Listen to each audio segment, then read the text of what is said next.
Hey team, Master Schiele here. Today I want to discuss why it's important for martial artists to learn how to train on different flooring and even in different climates. Let's get started. So, if you look behind me, you're going to see these nice mats. These are great for break falls. These are great for sparring. These are great for form work. They're just great for martial artists because they're comfortable. They're nice to work on. That's what they're designed to do. However, there really are, in my opinion, two main reasons that us martial artists need to learn how to adjust and train on different style flooring. So the first one is pretty much the one that people gravitate towards.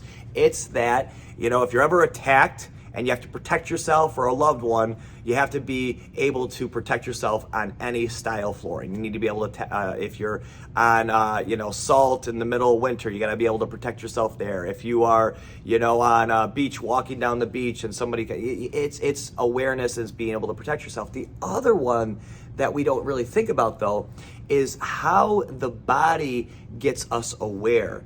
There's different awareness levels that we have, right? So for example, here's what I want you to do. Whatever you are on right now, what are you standing on, okay? How does the floor feel? Is it grippy? Can you move? Can you slide on it? Is it slippery? How does it feel? Now, are you wearing shoes? What style shoes do you have on right now? Can you just kick them off? Or are they really strapped to you nice and tight? Are they sneakers? Do they have a certain feel? Remember, that is part of the footing. That is how we connect our body to the ground. So for martial artists, it's very important when we do our forms and our patterns, we actually grip our toes. We grip the ground. That's why we train in bare feet. The whole purpose of it is because it helps us with every aspect. We want to use the ground and leverage to our advantage. That's why we need it. Now, something that really happens, and this is a little side note, but as a younger martial artist, I really loved the fighting and the sparring aspect of martial arts. I never really cared for the form work. However, as I aged into the art and matured in the art, I realized the importance of the role that forms actually have. They are great for when you don't have a partner, they're great for when you don't have an instructor, and it's great because it keeps our body moving, right? So forms really have this purpose.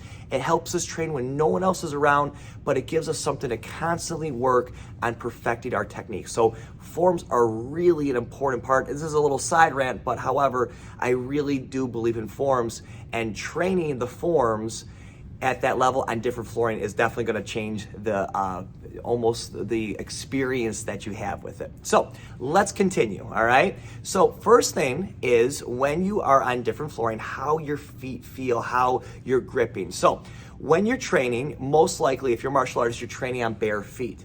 So here's the next part. Can you train bare feet on your grass, on your lawn at home, right? According to what time of day it is, it might be slippery, right? If it's nighttime or if it's the morning, you're gonna have that dew on the ground. If it's the middle of the day, the sun's blazing, it's gonna have a very different feel. That grass, that lawn's gonna feel very different. So learn how to train on it, right? Train and do the most simple technique you know. That's what I would recommend. If you are a practitioner of Taekwondo and you do your easiest form or hyung. If you're a karate practitioner, do your easiest kata. And just start with that. Start by just training, just getting that experience. Go bare feet if it's something that you can do, right? And then what happens is then you can start to play around with it. Maybe like if you look outside right now, it is snowy and icy out. I wouldn't recommend doing that, I wouldn't, but maybe you can go into some deep snow. Maybe if you can go onto snow that's maybe about that deep and just feel how it feels to do some of your training on that. Be aware of it. See how hard it is to move around. One of my favorite things to do is when I'm on the beach, I like to do my training on the sand because it really gives us a different feel. It's hard to balance. If you ever try to balance on sand, it's very difficult. Try to do a slow kick on the sand. It's challenging. However, it really challenges the body to work at a different level, right? Then try to go into the water. Try to do your form when you're waist deep.